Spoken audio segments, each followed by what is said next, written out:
Hello everyone, I'm Bo from Brutal Commentary, and today I'm going to be doing my post-fight show of UFC 324 Gaethje versus Pimblett. Overall, I thought this card, I don't want to say this, I thought it was the right card to start off the year. We had some excellent finishes, some very exciting fights, some fights that, I won't lie, kind of put me to sleep, and others that kind of bored me to tears. But, there we go. I thought overall this was a pretty good card, especially that main event. That was a great fight, which I'll get to at the near end of this video. But I thought overall this was a good card to start the Paramount era. Overall, I'd give it probably a 6 or 7 out of 10. I'd give it higher, but I definitely, like I said, some of those fights on that main card kind of dragged for me. But other than that, like I said, there's some great finishes. And now that, these fighters are getting, 25K bonuses for a finish, I definitely feel like you felt it in this, some of these fights where they really wanted that bonus. But without further ado, let's get to the fights. So first up, one second, please. So in our first fight, Ty Miller absolutely ran through Adam Fugit in the first round. Simply put, if I were the best way to describe this fight, just think of this. Ty Miller just simply could not miss in this fight. That right hand landed just about every single time he threw it on Adam Fugit's face. Fugit was tough. He hanged in there for as long as he could, but he just kept taking one too many punches to the head. Unfortunately, it just shows. Adam Fugit kind of showed his age in this fight, I thought. Much slower in this fight. Overall, just not good head movement. He was there to be hit. That's the best way you can put it. He was there to be hit. Ty Miller took every chance he got. His shot selection and boxing were really slick. There's one moment for Adam Fugit in this fight. He did have a very nice spinning back elbow that hit Miller right in the forehead and cut him open. But that didn't deter Miller whatsoever. He kept pushing. He pushed through, eventually just beating up Adam Fugit by the fence. The final, I don't know what it says. I guess the final sequence was a right hand tie plum as Fugit's kind of coming up, landed the right knee, and then from there, Fugit was done. Refs called the fight. Makes sense. It was a buzzer beater KO, which there were like 3 in a row. Or actually, I got like just 3 in this card. And literally 1 second left of round 1. Very impressive by Ty Miller. Now, I'm not going to go and sing his praises like, oh my God, this is the guy on the come up right now. He's 7-0 as a pro. He beat Adam Fugit, who is now 4-2 in the UFC. Probably getting cut, if I were to guess. But nonetheless, a win's a win. And this does put Ty Miller now firmly in the UFC or getting a UFC win. That's very important. Matchmaking is not that hard for him. I mean, if Tim Means is still in the UFC, then I think you should book him. Or if who else? So I don't know. The featherweight division, welterweight division, is extremely stacked. So it is sometimes kind of tricky to matchmake for these guys. Like I said, you're just talking about one of the more competitive divisions in the UFC. But still, though, Ty Miller is now 7-0. And like I said, if Tim Means is still around, then probably I'd say book that fight because I do think Miller will run through Tim Means and knock him out. But I think that's the right next step. I can't really think of anyone like jumping up the ladder quickly. As for Fugit, like I said, he's probably getting cut from this. Tough, but unfortunately just not seemingly UFC level. Moving up on the card. Josh Hockett defeats Denzel Freeman. Another buzzer beater, but in this case, he beat him via the middle finger. 1 second, please. That's not really what happened. It kind of looked like Denzel Freeman gave up. Or technically, if you look on Tapology, they'll call it TKO via retirement. That's usually when a fighter takes a knee or does not get up after they've been like knocked down or something, or like just don't get up from the stool. They call that retirement. But before that, Josh Hockett ran right through Denzel Freeman. It was so easy for him. I mean, Josh Hockett is going to be a problem for all these unranked heavyweights. Every single unranked heavyweight, Josh Hockett is a problem. In fact, I think he'll beat some of the ranked heavyweights. Not all of them. Him, like Ty Miller, is still pretty young in his MMA career. But certainly, of all these unranked heavyweights, Josh Hockett is a problem. He is a problem. He's smaller. Like I said, he's around the 230 ranges. He's faster than most of his contemporaries. It especially helps with that football and wrestling background. And I mean, you look at this total strikes. He 71 strikes to fucking 0. And Freeman couldn't do a thing. And then Josh Hockett, also, you see his wrestling. It's Cormier did describe the difference very well. I thought how Hockett's NCAA college wrestling or collegiate wrestling versus Freeman's Greco-Roman. There's a difference, right? Greco-Roman's the upper body, it's body locks, that kind of stuff. A lot of what Usman uses for his takedowns. Meanwhile, collegiate is the lower body explosive shots, and you see it. One of Hockett's best tricks is to get a tight waist and then shoot a double, get a tight waist, and then from there work his mat returns and just hang on to the back of his opponents, and then from there land vicious ground and pound. And even his striking on the feet was pretty good. It still needs some polishing, obviously, but his natural speed and power for a heavyweight, it helps him greatly. You saw it in this fight because Denzel Freeman just couldn't do a thing. He was so overwhelmed by the wrestling, by the speed, by the power coming his way. All right, my apologies for that. He just couldn't do a thing. He just could not do a thing to Hockett. Just could not do a thing. And then Hockett, the finishing sequence was weird, right? So Denzel Freeman basically turns his back. He's kind of getting space, and Hockett literally throws a kick, bounces off the arm, and then from there, Freeman's just by the fence, going, Hockett flips him the bird, and then from there, Freeman just goes to his knees, and I think it was Mark Smith who reffed this fight. Mark Smith just waved it off. I guess he counted Freeman going to his knees with like the last few seconds left of the round as visible surrendering, I suppose you would call it. I mean, it looked like Freeman kind of gave up, and I hate saying these words, gave up, quitted, blah, blah, blah, because I don't want to actually say that about a fighter, but what else other analogy or terminology is there to use other than he took a knee? It looked like he visibly surrendered to the better man. As simple as that. And then, Josh Hockett's promo, I thought it was a little too much at times, but if I'd be lying to you if I said I didn't laugh at it. I mean, for heavyweights, you kind of need someone with a personality. Now, I don't believe some of the outlandish stuff he could say, but do I think it's funny? Yes. Some of it anyway. Do I think the heavyweight division needs a heel and or character? Yes. It's a very boring division in terms of personalities. And, now he calls out Waldo. He's not getting that fight. But I appreciate him shooting for the stars for sure. Instead, I feel like we still need to rise him up. I wouldn't say slowly, right? Because heavyweight, there's not that many heavyweights in the UFC. So usually it's like 2 or 3 wins and you fight against the top 15 guys. So if we're going to do that, we can't keep giving him the Denzel Freemans or the Max Gimenez. You kind of got to give him a more or less a veteran.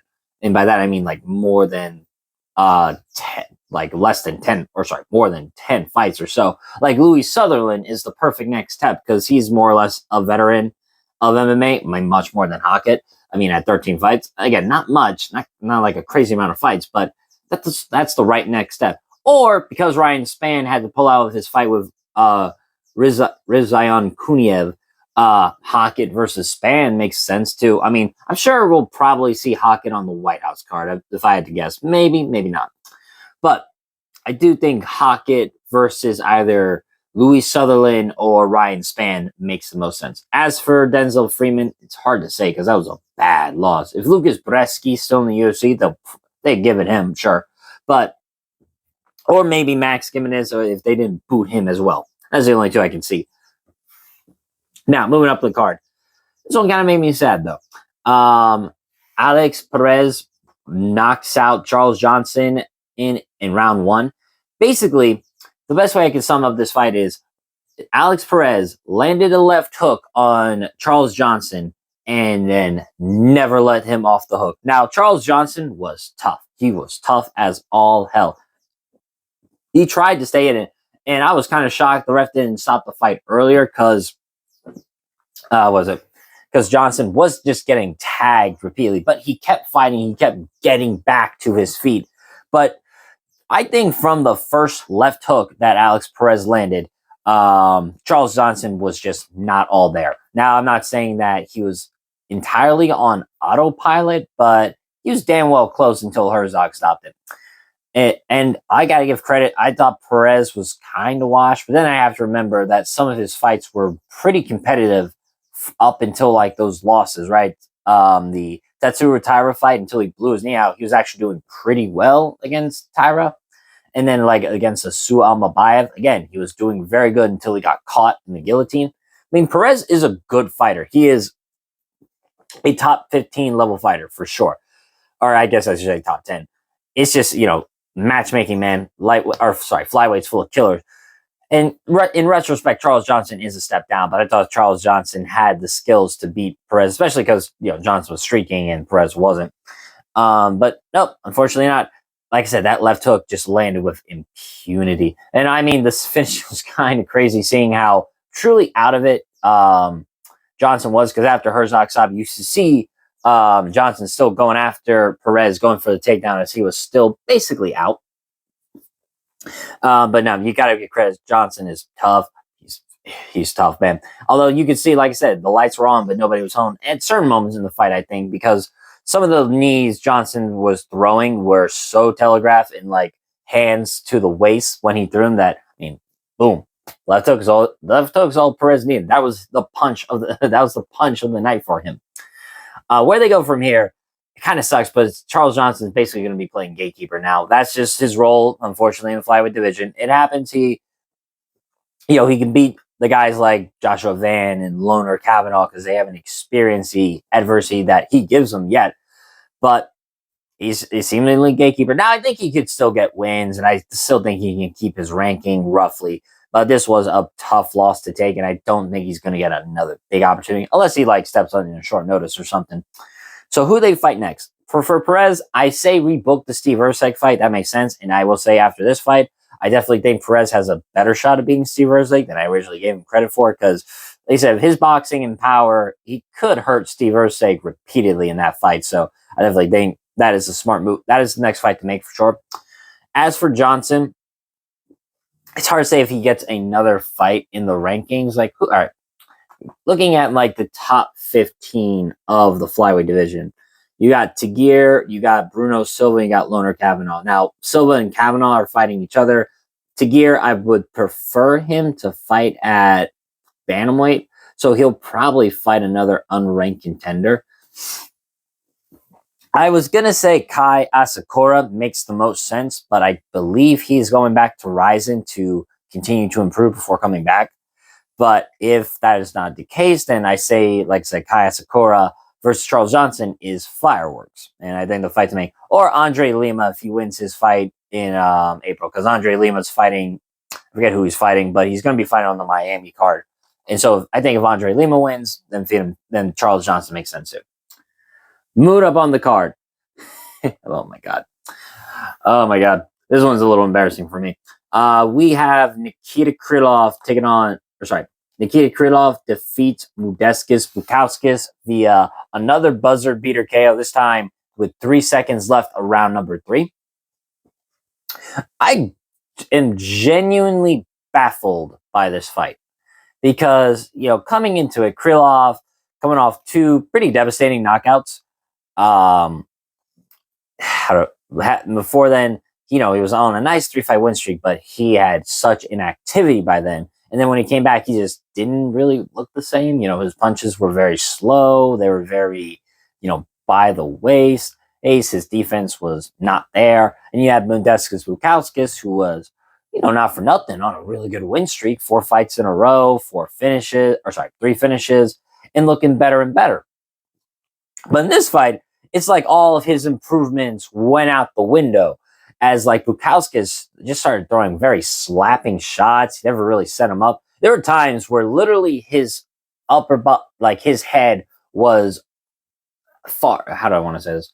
Basically, when Bukauskas was throwing his strikes, specifically his punching combinations, literally there were times where his chest was over his feet, and that is the worst way to throw punches because you're presenting your head out there for them, for your opponent to hit, and two, you're not really going to generate much power if you throw like that. That's basically arm punches at that point, and you're not really throwing with your hips where all the power comes from. So I don't know what that was for Bukauskas. Like I said, he has punched better than this. He had better technique than this. And I don't know. I said, man, that just went all out the window. And now Krylov, I didn't like the stuff he was doing either, but he was using some smart moves like those stomping kicks to the thigh and the body. You can see at times halted Bukauskas' momentum when he was trying to throw a strike. Grinding Bukauskas against the cage worked for Krylov at times, stole minutes off the round. And then overall, there were times where, like I said, he did just land the more accurate shots. Literally, the finishing sequence was Bukauskas throwing from a million miles away, and Krylov, all he had to do was kind of line up the 1-2, and that worked. I mean, it was the cross specifically that rocked Bukauskas as he was coming in with a punch. And then from there, Krylov, who is, I do think, a superior grappler than Bukauskas, just got to back mount and then finish it off with ground and pound. Overall, this is definitely a career-saving win for Krylov, and I mean that in the sense of he's still now going to be in the rankings.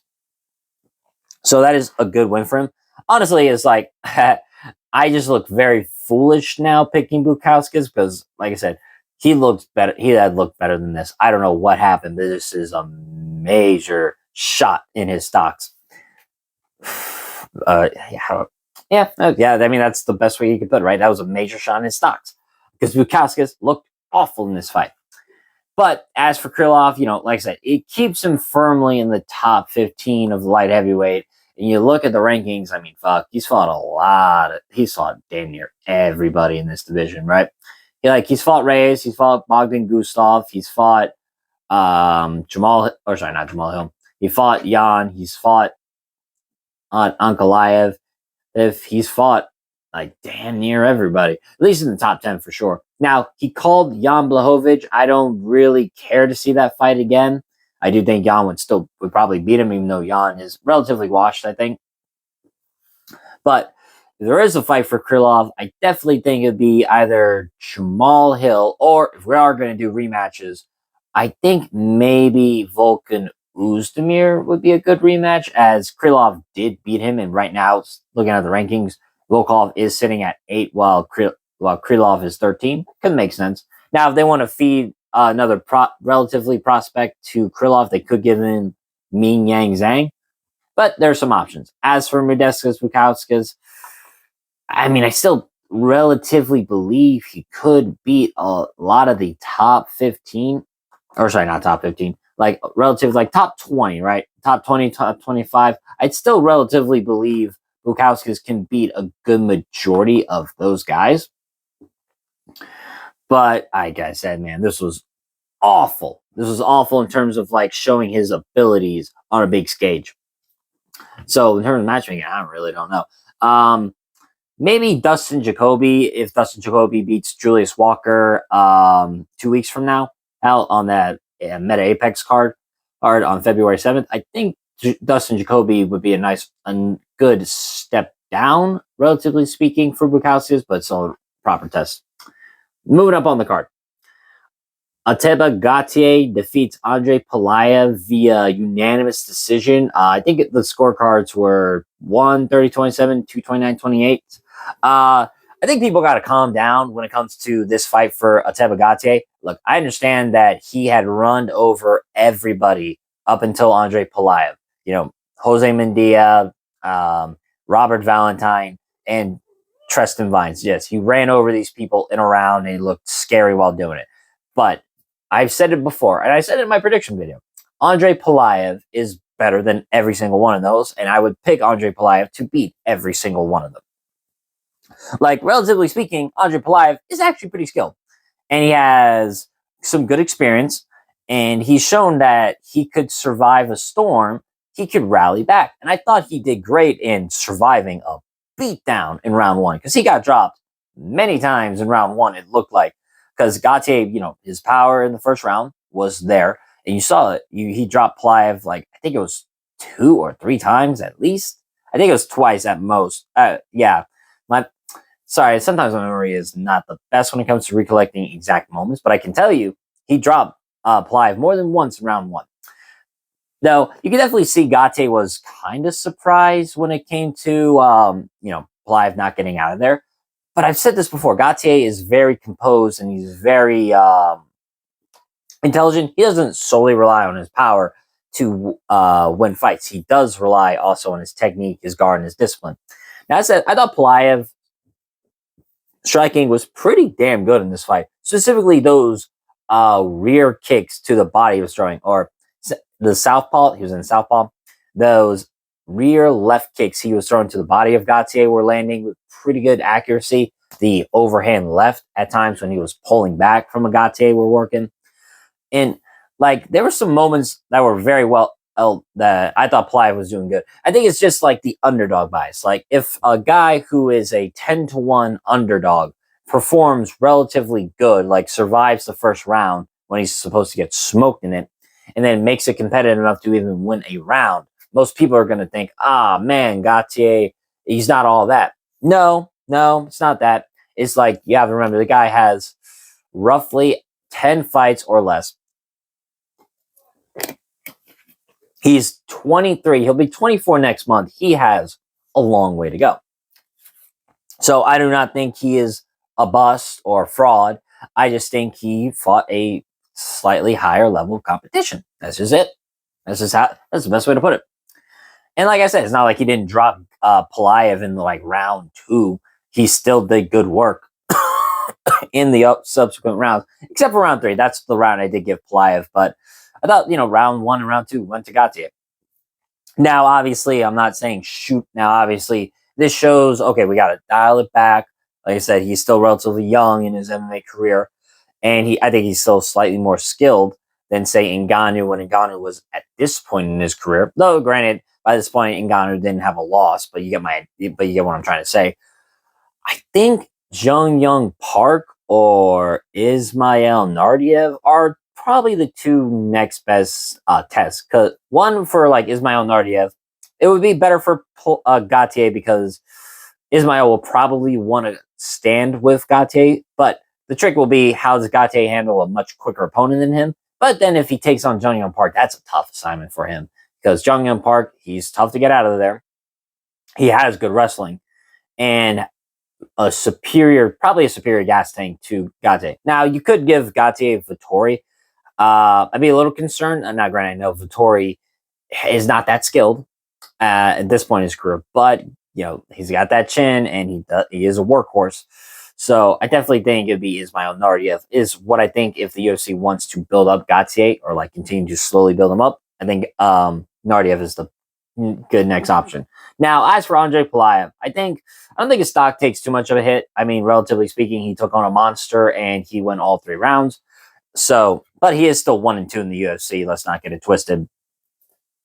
So, though, I think he showed a good skill level. I think he could beat a good portion of the middleweight division. I want to say Andre Petrowski, if he's still in the UFC, I think him and Pulaev would be a good next fight. It'd be very similar to the Nick Klein fight. Difference is, Petrowski's not going to bum rush him like Nick Klein did. So I think that's a good next test. Or Cam Rouston, if Cam Rouston gets through Cody Brundage, which I do think he will. Now, moving up on the card, our featured prelim. Umar Nurmagomedov defeats Davison Figueiredo, clean sweep 30-27. This was a clear Umar fight. Umar beat Figgy on the feet, he beat him in the wrestling, and beat him in the grappling. It was clear that Umar was the superior fighter, albeit a very safety-first approach, which I do understand, because not only is Figgy a hellacious puncher, and he could hurt Umar, but also Figgy missed weight, so that does play a factor in terms of how hard Figgy's going to hit him. Now, with that said, Umar was the superior striker, especially Umar has always had a good dexterous kicking game, so you can see him literally just firing off his lead kick to Figgy's face, more like kind of like throwing a jab instead of like really like setting up and throwing with authority. mostly just kind of just flicking out there like Taekwondo. And then when it got to the wrestling, I mean, Figgy attempted some low percentage guillotines. He couldn't really scramble out of Umar's top pressure. It was just simple fact that Umar was, well, maybe not as big as Figgy, just simply had the stronger foundation. And there was no way Figgy was getting Umar off him, just simply not happening. And then it's crazy to think that, like, I can't think of a single moment Figgy even had in this fight, if I'm being honest. Like, I can think of some of the losses he's had, like to Sanhae to Jan, etc. Even in most of his losses, like, Figgy's had his moments, but nope. Umar blanketed him. He kind of dominated Figgy, like I said, in a very safe Umar-ish type of fight. Clearly technically superior to his opponent, but not in a performance where he finishes him. I'm going to go, oh my God. Still, though, he beat him. He beat him soundly. I don't think Umar is going to get the next title shot off this performance and off the Bautista win. Not specifically because of the name value, but more in so for how those fights went.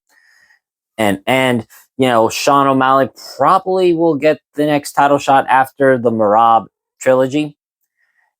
Now, I think O'Malley, all he has to do is wait in the wings after, like I said, Jan Merab 3. This is probably what's going to happen. So for Umar, I don't think he should sit out.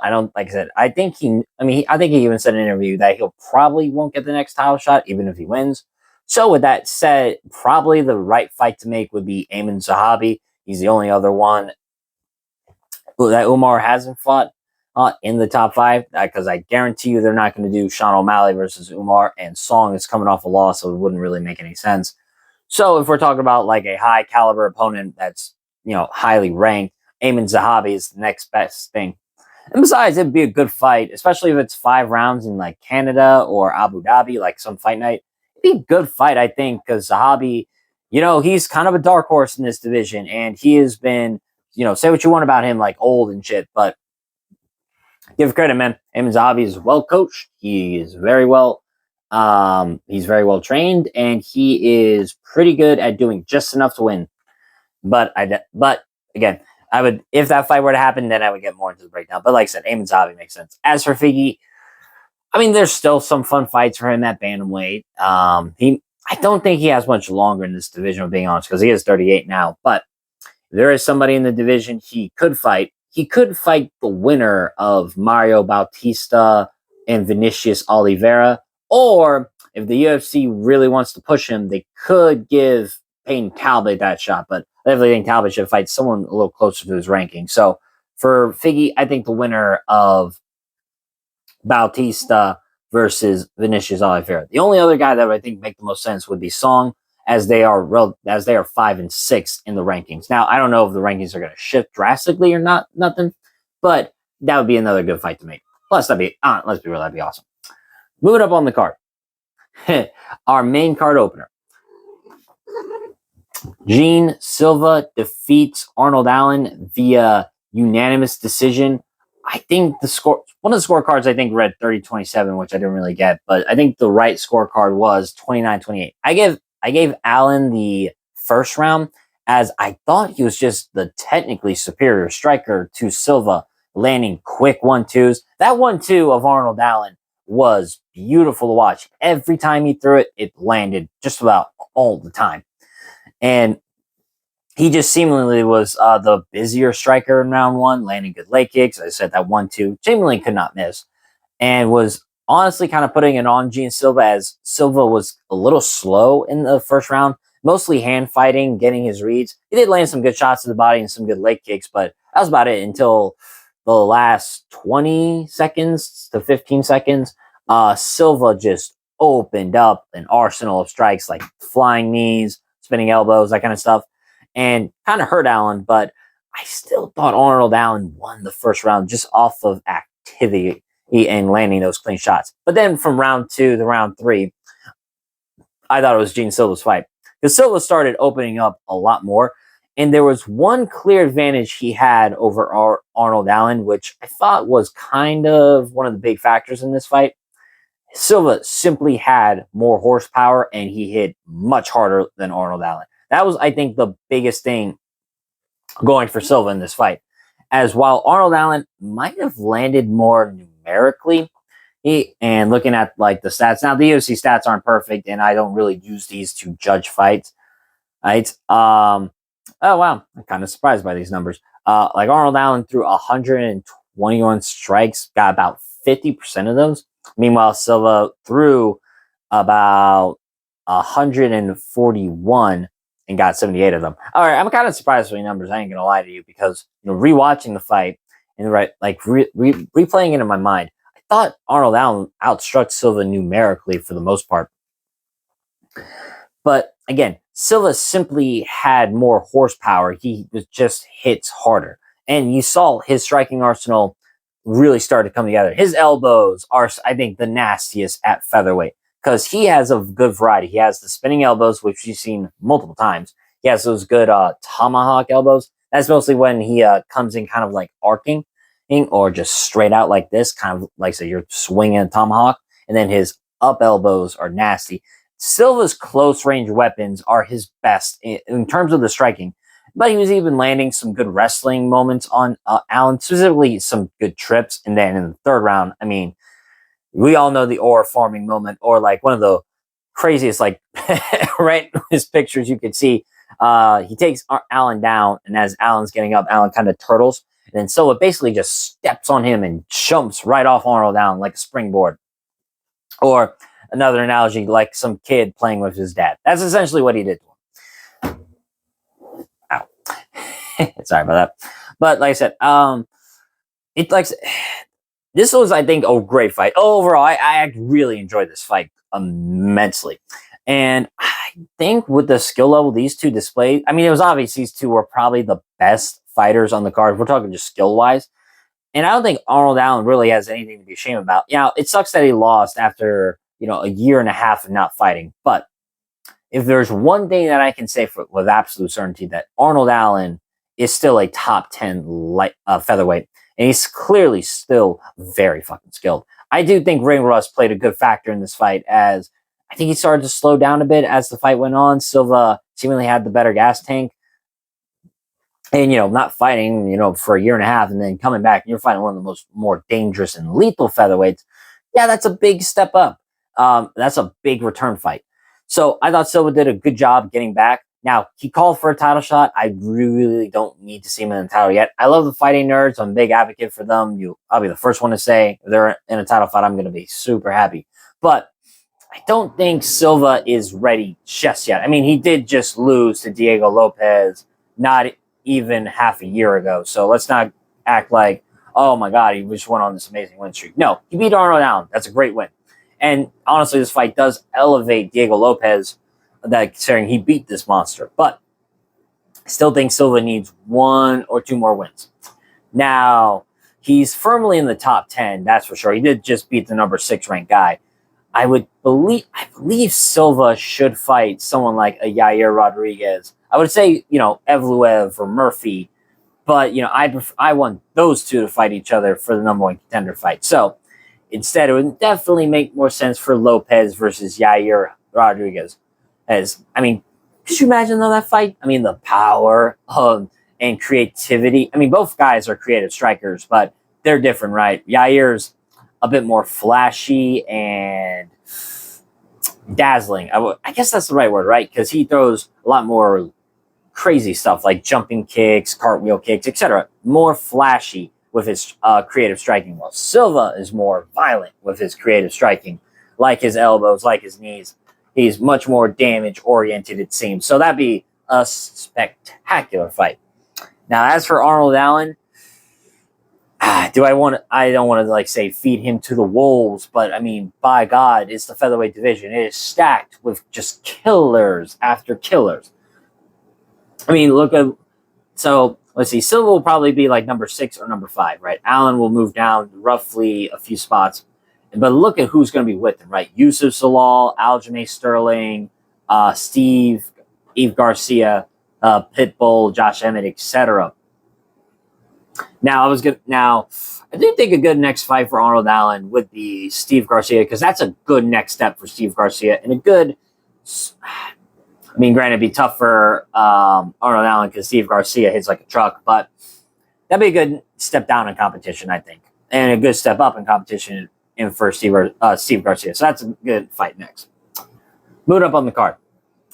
Natalia Silva beat Rose Namajunas via unanimous decision. So, 3 things before I really say what happened in this fight. 1, I'm kind of shocked it was not a split decision because it was roughly a close fight. 2, I thought Rose kind of edged it out. I gave her rounds 1 and 2, as I thought she landed roughly better than Silva. Now, Silva won the 3rd round, I think, just simply having that fire lit under her and really ending the fight strongly, landing more, overall just being the busier fighter, got on top of Rose, and like I said, looked roughly like the contender we know she is, but good God almighty, that fight sucked. It sucked. I think I fell asleep watching it live, and then I had to rewatch the 3rd round just to see what happened. I mean, it just sucked. It is unfortunate. It is unfortunate. My cat really wants to be in this video today. But that is the unfortunate truth. It was so weird, though, because like Silva has been in much more exciting fights than this. Rose has obviously been more exciting than this. Well, we did get Esparza too, so again, it has just been a thing that has plagued Rose for what, almost 3 years now? Ever since she seemingly left Trevor Whitman, and since this move up to flyweight, Rose has just not been the same. I do not know what it is at all, but it's just her killer instinct is seemingly gone. Her effectiveness is kind of gone, and her usual ability to blend in her striking and wrestling kind of seamlessly, and overall being a just technically superior fighter, it's just not what it used to be. Now, she's still clearly better than some of the fighters in the top 10, but against the top 5, it cannot beat them, it seems. She just can seemingly not beat the top 5. But again, I say all this when I kind of thought she might have edged it out. It really just shows like how do I want to say this? It's like, this is kind of like how they scored in Pride, right? Where in Pride or One, the MMA fights are all scored as a whole. They're not scored round by round. And so, in theory, you could score it for Silva because she finished strong. But if we're talking about round by round, it made sense that Rose won rounds 1 and 2 because I thought, landed just a bit better of the striking. Now, not crazy amounts, not like she rocked Silva or dropped her or anything like that. But it just seemingly Rose was a bit more effective. Though, I say this, like I said, that fight, sucked. Again, it's just damn unfortunate. Because Silva looked like the contender at flyweight who stood a shot at beating Valentina. Now, I'm not so sure. Again, maybe it was due to the fact, though, that this was short notice for Silva. Maybe she had a rough weight cut. Because, like I said, she's fought more excitingly than this. And she's performed just better than this before. Not even just being exciting, but in terms of her performances, she's looked better than this. So I don't know what it is. But maybe it was just a rough weight cut, and it was short notice for her. So maybe that plays a factor. So, though, with this win, I do think she's firmly cemented herself as the #1 contender. I mean, there's nobody else who can really say they have a shot at, or have a claim at Shevchenko. I know you could say Manon Fiorot was much more impressive, knocking out Jasmine Jasudavicius. That is true.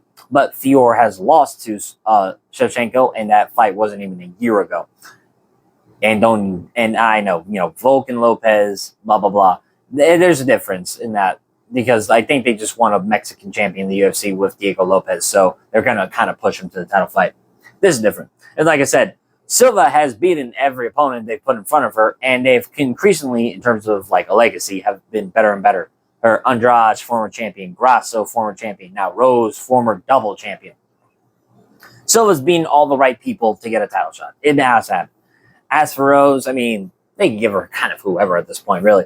I still think she can beat some of the top 10 at flyweight. It's just, I'm not as excited, unfortunately, to see a Rose fight, which sucks to say, and I just don't know if Rose can really return the form. But that being said, her versus Jasudavicius makes the most sense. I think it needs to happen. And, I think it's a good test to see if Rose still has it, because she would definitely be fighting an aggressive grappler. And that has been kind of her kryptonite for more or less in her career. Here, same with like Blanchfield and Esparza twice. So I think that's a good fight to make. Mood up on the card. Waldo Cortez Acosta defeats Derek Lewis via TKO in the second round. Seemingly, Derek Lewis slipped on a banana peel, fell down in round 2, didn't want to get up, and Cortez Acosta made him pay for it with ground and pound. That's seemingly what happened. I don't know what else to say to you when it came to that. Now, you see it in slow motion as Lewis starts to come in against Waldo, and Waldo throws a jab, basically. But I can't say it was like the hardest hitting jab, or it's not like Lewis literally walked into the punch full force like Forrest Griffin, Anderson Silva, which is kind of what it reminded me of. But again, very low level in that, heavyweight. But before that fight, I mean, Waldo was kind of just doing his thing. Jabbing, leg kicking, Derek Lewis staying safe on the outside. Lewis, you could kind of see, was just throwing left high kicks, was most of what Derek Lewis was going for. Now, you can see maybe Waldo was a little surprised that Derek Lewis could throw a head kick that high numerous times, but never once in this fight was Waldo in any sort of danger. Waldo was very good at consistently staying ahead of Lewis, jabbing it away. I think there was one time early in the second round where Waldo did hurt Lewis with a right hand, but most of it was like Derek Lewis just flinging his right arm and literally like just off balancing himself to try and knock out Waldo. I mean, like I said, there's not one point in this fight where I thought Waldo was in any sort of danger. And again, the finishing sequence is just so weird because it just looks like Lewis slips, he falls down, and he just doesn't want to get up. And again, like I said, Waldo makes him pay with those elbows. Overall, though, this was a nice win for Waldo. I definitely think this is the biggest name he's been for sure. And, roughly speaking, the best opponent he's fought. Now, you could say maybe that's Sergey Spivak, as, Spivak has a win over Lewis. That's very true. But, I still maybe argue Derek Lewis just because, Derek Lewis has a higher name value than Spivak, that's for sure. But nice win from Waldo. That's now a 3-fight win streak since his loss to Pavlovich, all of them by knockout. He's doing good work right now in the heavyweight division. And, he makes it easy on what fights need to be next. He did call out Curtis Blades. That's, I think, the right next step. And I think if Waldo wins, he should get a title shot. It'll be interesting, though, because Waldo is fighting a wrestler. That being said, Waldo, I think, has improved his takedown defense. Difference is he's now fighting a collegiate-style wrestler, an American-style wrestler who's going to go for takedowns. Shoot for, like, double legs and single legs. Not so much like Sergey Spivak, who goes for trips and throws. So there's a difference. So that'll be interesting. For Derek Lewis, I'm sure there's still some fights for him, and I'm sure he'll win some certain fights against lower-ranked heavyweights. Excuse me. But I don't know, man. It's kind of tough to pick a Derek Lewis opponent in a heavyweight ranking just because, he's fought, again, damn near everybody. But I think the winner of Sergey Spivak versus Ante Delia might make sense for Derek Lewis, or he might fight Shamil Gaziev. Those are the two I can see. Moving up, our co-main event. Sean O'Malley defeats Song Yadong via unanimous decision, 29-28. I know a lot of people kind of thought this was a robbery. I don't necessarily think I would go that far. If you think Song won, I wouldn't blame you. I did think it was a close fight. It really just comes down to how you score round 1, because round 2 was Song's for sure. Round 3 was O'Malley's. And then round 1 is where it really is the swing round, because Song had his moments where physically he was landing some nice leg kicks as well as got a takedown in. But at the same time, Sean O'Malley landed some good teeps to the body, some good jabs. And then it kind of depends on what you think of like ring generalship, right? Because Song is the one pressuring forward. He's the one going after O'Malley, while O'Malley is the one circling away, pivoting, doing side steps, quarter turns, that kind of stuff. Neither of them, here's the thing though, with round 1, neither of them really landed anything super significant to where I can go, oh man, that was the biggest shot of the fight. Maybe it was those teep kicks that O'Malley threw to the body. Maybe it was the leg kicks. I know the takedown might have meant something, but it's not like Song threw hellacious ground and pound, but he did end the round on top. So round one's very difficult to score for me. Again, I can sort of see O'Malley. I can sort of see Song. It's just kind of a tough round for me to score. That's just my opinion. If you think it's easy to score, then please explain. I'd love to hear it. Now, round two, easy fight to score. Or sorry, easy round to score. Because Song won the second round. He got a good takedown in. He got some good control time. Landed some good leg kicks. And overall landed, I thought, the more effective strikes. O'Malley had a few moments in the second round. Again, those sweeps to the body specifically. But you can see Song starting to counter those by either grabbing them and then firing a right hand, or just timing a right hand with his explosiveness. Now, that being said, I thought round three, O'Malley really started to pick it up. You could see O'Malley, very similar to Silva in a sense, like they both really started to kind of lit a fire under them, knowing that they needed to win the third round. And I'll give credit, O'Malley kind of showed I'm not going to say championship level performance, not at all, but a championship level mindset in that, hey, you're down, you might be down two, go after him, win this round, secure this one round, and get the win. And that's what he did, because he landed much better strikes.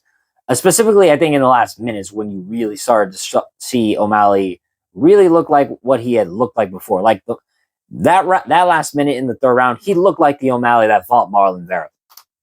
In fact, he even landed the same flush knee to Song as he did to Vera. I'm shocked Song stays standing, but Song hasn't been KO'd in years, so I guess that makes sense. But I mean, after that fight, he showed his damage. Song was very bloody up in the mouth. I don't know what exactly that is, but it looked like it probably just cut the roof of it. And like I said, O'Malley landed some really stinging punches, but that knee was the biggest moment of the fight for me. And so round three goes to O'Malley, round two Song, and as I said, round one is really the round that you would have to score in order for you to get the winner. Again, some people thought should have been O'Malley. Some people, I think majority of people though, I think thought Song won. Again, that's fair, but I roughly kind of scored it for O'Malley. But again, maybe it's also that to the fact that I also picked him a bit. That might have played a factor into it. I'm not going to lie to you and say this was perfectly unbiased, but again, I thought he might have just did just enough because I thought he was landing the better punches and the better strikes. Because really, Song didn't really land too much of effectiveness besides the leg kicks, and a few of the strikes he was landing besides those didn't really hit or block. So, though, I don't think this was the greatest performance from O'Malley, and I certainly don't think this is a title shot earning performance from him, but it's Sean O'Malley, and a chance to have him fight Petr Yan in a rematch would definitely do good, because that would be a great fight, and the controversialness of their first fight definitely would play a factor into how you would sell it for sure. So O'Malley might just wait in the wings for the shot, because I'm pretty sure Petr Yan confirmed that him versus Merab 3 is the next fight that's going to happen at 135 pounds. So that is most likely the next fight. So O'Malley will probably wait in the wings, but I prefer him to have one more fight, and obviously I want the Corey Sandhagen fight. That's the fight I want. That's the fight most people want. So I want that one at the White House for sure. So that's what I think is the right fight. But again, we'll see. As for Song, I think I said it before. If Davis and Figueiredo is probably the next fight to make. Again, if they give Figgy someone else, I don't know who they give Song, really. Because he's fought almost everyone in the top five, right? He's lost now to O'Malley, Sandhagen. He already lost to champ Merab. Yan, and him versus Merab makes no sense, and Umar wouldn't make sense. So first Song, he's probably gonna have to fight down. He might fight the winner of Marlon Vera and David Martinez. Probably what the fight would happen. But overall, good win for O'Malley. Good way to get back in the win column. Now, moving up, our main event. Justin Gaethje defeats Paddy Pimblett via unanimous decision. I personally thought it was 48-47. But 49-46 is not a wrong scorecard either. The only round, actually, let me backtrack that. This was a fantastic fight, and I thought if you're going to the first main event of Paramount Plus, while I don't think either of these ones deserve to be in this position, if you're looking for pure spectacle, entertainment, and something to kick off with a bang, this was the fight. This was the fight. This was the fight. Now, I had said in my prediction, I had picked Pimblett, and that was a terrible pick from me. But I'd also said that Gaethje is not to be underestimated in this fight, and I definitely said that Gaethje could definitely win this, especially because of his takedown defense. There was this consensus that if Pimblett is some like beast of a wrestler that could take Gaethje down, and then from there his great grappling would submit him. Pimblett's not that good of a takedown artist. He's never been that guy. Most of his takedowns, most of his him getting to the ground is either A, his opponents take him down for one reason or another, or two, his chain wrestling. But you never really saw that. In fact, I'll give credit. Pimblett did better on the feet than I thought he did. Now, he still got battered pillar to post for almost all of the 25 minutes. But he did have his few moments. I thought he hurt Gaethje at least once in the third round. Third round, that was definitely Paddy's round. I thought maybe he might have won the fifth. But Gaethje annihilated him in rounds 1, 2, and 4. Easily. This was not the best Justin Gaethje. I still think that would be the one who fought Tony Ferguson for the first time he fought for interim gold. But it goes to show that this old warhorse will not go away. The old guard of lightweight is looking at these young generation and saying, I'm leaving when I want to leave. You're not going to boot me out of the top 5. You're not going to force me into retirement by beating me. I'm going to go out when I damn well want to. That's the only way you say it. Now, in the fight, specifically what happened, Gaethje landed with kind of impunity. Like, Pimblett has just always had terrible striking mechanics. Whether it was these lunging uppercuts that you could see from a million miles away, keeping his hands down, chin up in the air, just swinging a punch like this. Like, he's always had some bad striking mechanics. Now he has good power. And I will say, I think his kicks were very effective. Specifically those body and leg kicks he was throwing on Gaethje were easily his best strikes of the fight. But boy, oh boy, his head is there to be hit. He just doesn't move his head. Now, I did think those uppercuts and knees he threw on Gaethje were pretty effective as well. Especially Gaethje's always had a terrible tendency to duck his head and kind of like lean away. But Pimblett couldn't really capitalize on those, and like not for going for takedowns and not for striking, because there were so many shots that Gaethje took in this fight as well that seemingly just didn't hurt him. I don't understand this with Gaethje. It's like he has taken so much head trauma. I mean, you think of all these wars he's been in, and I'm not even talking about any of his losses, just his wins, right? Just his wins. You think of all the head trauma this guy has taken. And then you add on to those losses that are TKOs or Max Holloway slumping him. And guy will not stop.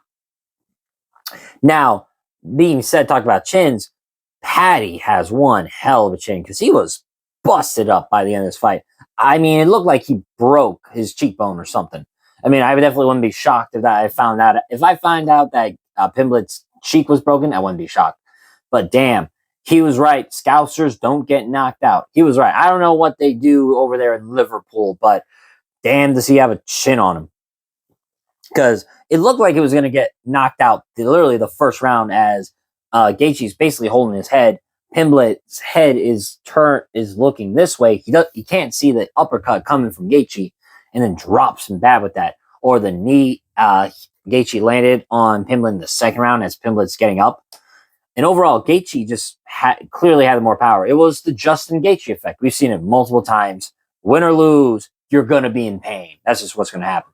One thing about this fight that shocked me the most was Gaethje using his wrestling very effectively. Not just like the fact that he got that single leg takedown on Paddy, but specifically, you saw there was in almost every single round, Gaethje would get a front headlock and use a snap down to keep Pimblett grounded. And then from there, Gaethje would just fire off little hammer fists to Pimblett's face. Sometimes in the knee to the body, but most of the time, Gaethje was really good at keeping that front headlock for two things. One, to continue to hit Pimblett, and two, to keep Pimblett basically controlled, right?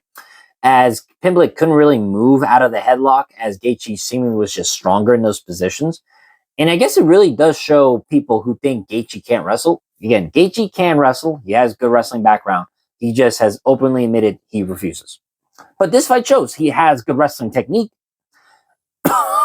And, they didn't get taken down at all in this fight. And in fact, like I said, he took Pimblett down. He went up in top position more, especially in that second round where he was just bombarding on Pimblett, basically trying to smash his head through that canvas.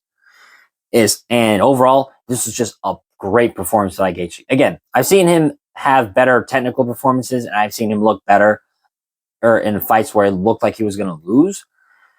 But it just goes to show you, man, this God, he is truly a lightweight God of war. Just the people he's beaten, the wars he's been in, and somehow, even at 37, this guy won't go away until he gets that belt. Now, Gaethje is the first ever the first ever two-time interim lightweight champion the UFC has. So I guess that is a sort of accomplishment onto itself, which I guess is impressive. Just overall, just looking at the career of Justin Gaethje is just a spectacle. I mean, I've been a fan of this guy forever. Now, it did pay me to pick against him, but I just thought Paddy would do it. Paddy was younger. He had a skill set that Gaethje has always had a weakness to, that was grappling, but I guess I really should have thought about that takedown defense Gaethje has, and also the fact Gaethje didn't really throw any leg kicks until later in the fight, as it was a smart move, as I think that was the only way I think Paddy could take him down, was grabbing a leg kick and then tripping Gaethje. But again, Gaethje didn't really give Paddy that many openings. Overall, this was just a fantastic fight for Justin Gaethje. Fight of the year contender already. Now, obviously, there were some fouls in this fight that I had to talk about. Definitely looked like Gaethje kind of raked Paddy's eye in the first round, I think. Then the punch Gaethje threw had his thumb out. Yeah, that definitely played a factor in the second round for sure. But let's not forget, Paddy kind of fouled him too. He landed a flying knee right in the nuts, or right in the cup of Gaethje. So let's not act like Paddy didn't foul himself. But again, besides the second round, I think the fouls didn't play too much of a factor in this fight. I don't think as much as just Gaethje was just more effective than Paddy, landed better shots, used his wrestling to great effect. Again, I was shocked how effective his wrestling was against one of the best grapplers he's faced, or one of the better grapplers he's faced. Let me rephrase that. So now Gaethje is the interim champion, and he will fight Ilia Topuria, obviously the White House card. I feel like that all these roads lead down to the White House eventually, because that is going to be in June. And I mean, you now have an American who has a interim belt, but you have an American who can fight for a title, and now Gaethje versus Topuria. Now, I'm going to be straight. I do think Topuria will probably win that. I'll get more in detail on how he wins, but I definitely think Topuria will beat Justin Gaethje. Am I excited for the fight? Of course. Am I scared? Yeah, I'm scared for Justin Gaethje's health. But, it is the fight now. As for Pimblett, I got to give him some credit, right? I thought he was skilled. I thought he was getting better. But, man, did he show a lot of heart in this fight. This was the most damage I think I've ever seen him take in his, obviously, most in his UFC career. Most in his Cage Warriors career. I don't know, because he had losses before then. But without a doubt, he had not been hit like this ever. He had never been hit like this. He's never fought a puncher like Gaethje. Never been taken damage like this before. And I give credit, man. The guy did not quit. He kept fighting. He wanted the belt. He had a goal, and he tried to achieve it best he could. And unfortunately, he just came up short. Do I think Paddy will fight for a title one day? Yes, I do believe. He's still in his prime. He has obviously a lot of things to work on, specifically his wrestling and his his wrestling and his striking defense. But I would be foolish. I'd be lying to myself if I didn't think, I think he could improve. And I do think he could fight for a belt one day. Could he win it? That's a different discussion. But do I think he could win it? Absolutely. Now, who Pimblett should fight next? I think definitely the winner of Benoit versus Hooker. Especially if it's Dan Hooker. I mean, Dan Hooker and Paddy Pimblett probably has to happen, especially with what they've been saying to each other. So I definitely think that is the next fight to make, win or lose. But especially if Hooker beats Benoit, then absolutely Paddy Pimblett, Dan Hooker is the next fight to happen. And boy, you could sell out an arena for that fight.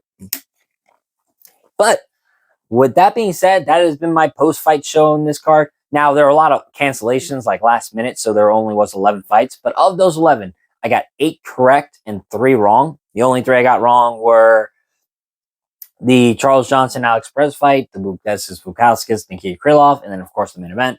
But then every other fight I got right. So, overall, not a bad way to start off the new year, 8-3 to start it off. But I think that's a pretty good way to start off with. With that being said, that has been my post-fight show of UFC 324. If you like this video, like, subscribe, and leave a comment down below on what your overall opinions is. Who do you think should fight who? And what was your favorite performance/fight of the card? With that being said, I've been Bo from Brutal Commentary. And remember, stay calm, stay respectful, and enjoy the violence. I'll see y'all next time.